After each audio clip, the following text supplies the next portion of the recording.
sometimes I feel like I can see the root of it, but I cannot detach. And so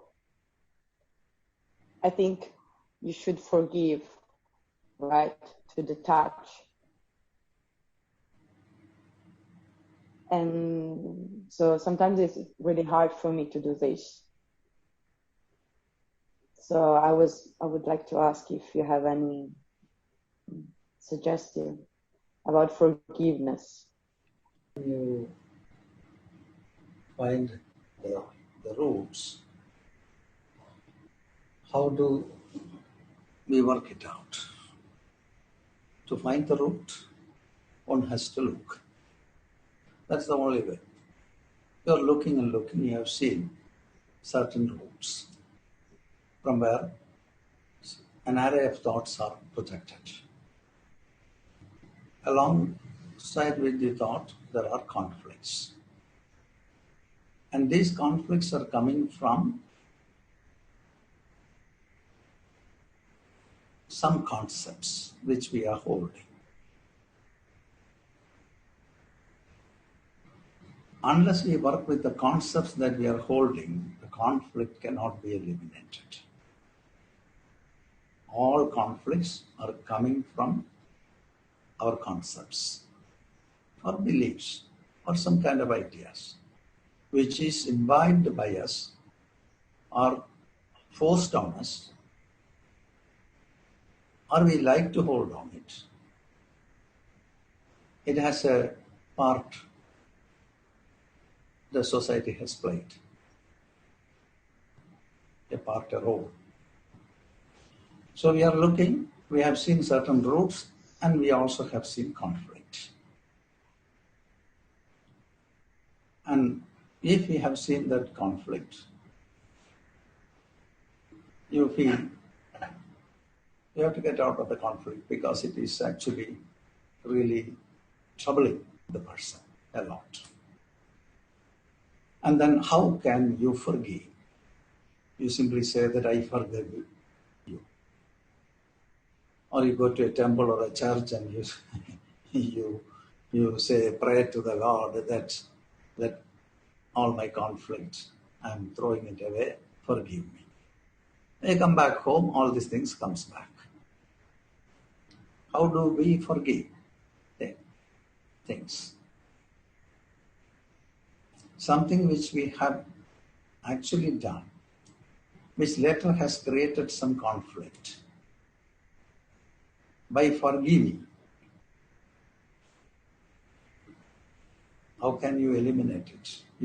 Forgiving is, what is forgiving? You forgive yourself that I have done a mistake, and so I will not do the mistake hereafter in my life. We take a vow that I will not do the mistake hereafter. So when once you do that, still the problem is there.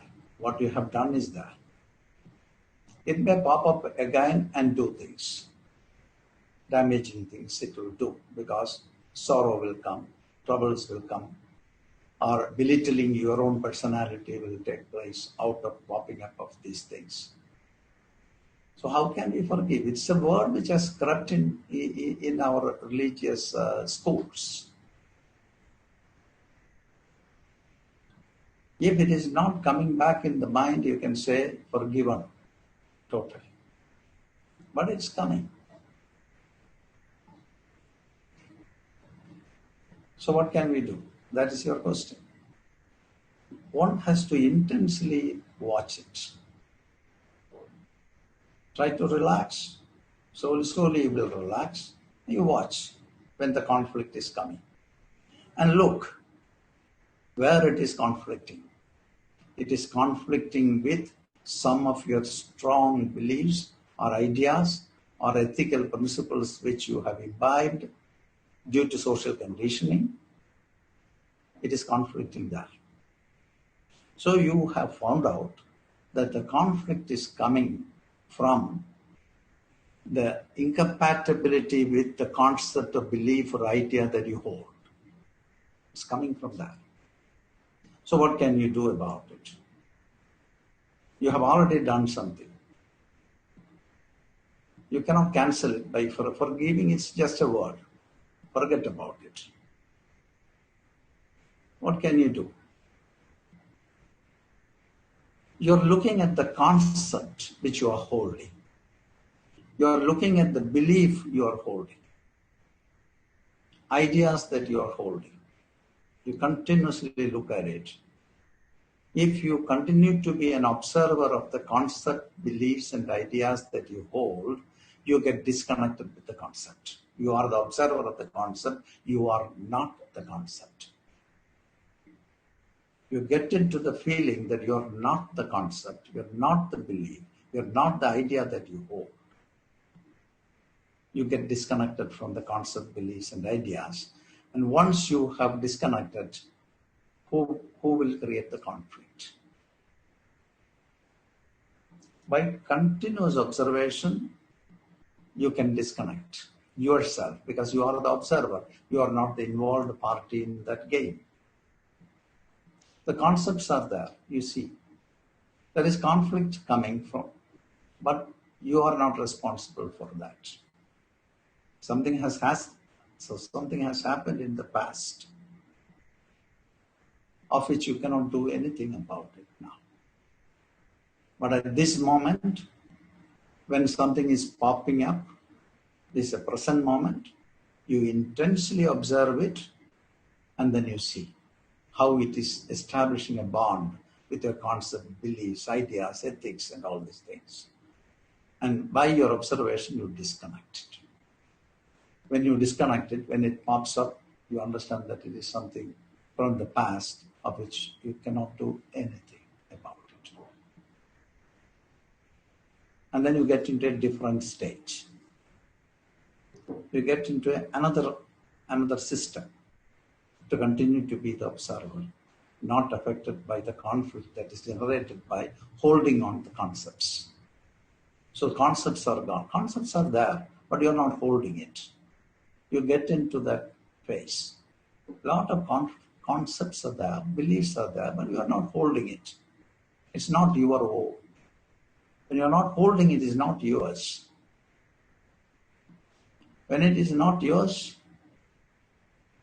it is not conflicting with you. It is conflicting with an idea. There are many ideas in the society which is generated by generations after generations, and we have imbibed it, people conditioned by it, and now by our observation, we are disconnecting ourselves from that. So past, that is the time we say the past is past. And then after some time, you will start to relax on the past. Then if it pops up again, you fully focus and relax on what is popping up with an observation that it will not connect you again. Your past is gone. You're freed from the past. And the other idea is forgiving. Forgiving, what can you do about forgiving? You say that I have forgiven myself. I've heard people saying this. How are you going to forgive yourself of things which has happened in the past? You can disconnect it.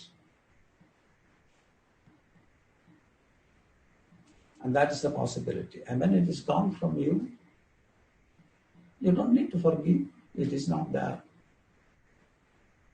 You're not affected by it. As a child, I have done so many things. And through that, I have grown to this moment. This moment is a great moment that I understood everything now. I feel gratitude for everything that has happened, the good and bad that has happened in my life up to today, because that has brought me to the present position. Here I am freed. There is no need to recollect it again and again and again. That you know now. So when you are not recollecting it, what will happen? It will go in the stream of forgotten things. It will be cancelled from your memory. That's why these two words are linked together, forget and forgive. It's cancelled from you. Then it's not coming, it's gone. You're freed. So you can work with this. The key for our life is observation. Never miss it. Relaxingly observe.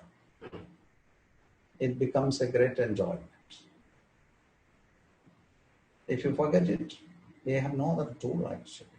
Then the tool which we use usually is sidetracking the issue, shifting with something else, or replacing it with some new idea. And we go on hunting for new things to forget all the past. It is there. It is not forgotten. It will come up. When we are weak, it will come back. So that is not the way. That will not do anything good.